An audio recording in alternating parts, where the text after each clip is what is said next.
লা ইলাহা ইল্লাল্লাহু মুহাম্মাদুর রাসূলুল্লাহ, পুরো কায়নাতের শ্রেষ্ঠ পুরুষ আমার নবীজি মুহাম্মদ সাল্লাল্লাহু আলাইহি ওয়াসাল্লাম, তার রওজা মোবারক আমার পিছনে। আল্লাহ পাক রব্বুল আলামিন আমাকে দেখাইছে, আলহামদুলিল্লাহ। উসিলা লাগে জানেন কাকা, কাকা আমার কাকা, থ্যাংক ইউ কাকা, অনেক ধন্যবাদ কাকা তোমার। আমার কাকা উসিলা, কাকার উসিলায় আমি দেখলাম মক্কা মদিনা। আলহামদুলিল্লাহ, আলহামদুলিল্লাহ।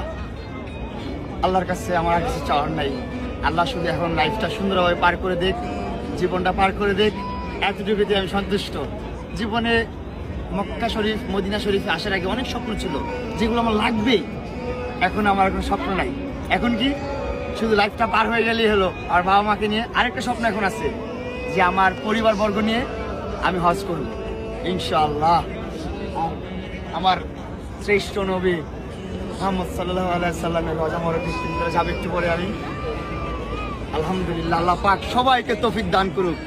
আমাকে যারা ভালোবাসে তাদেরকেও তৌফিক দান করুক, যারা আমাকে হেট করে তাদেরকেও আল্লাহ তৌফিক দান করুক। আমি দেখছি অনেক মানুষ নেগেটিভ কমেন্টস করে, আমার কোনো কষ্ট লাগে না ভাই। এখন কি জানেন, ভোগে নয় ত্যাগেই সুখ। শুধু ত্যাগ করবো আপনাদের।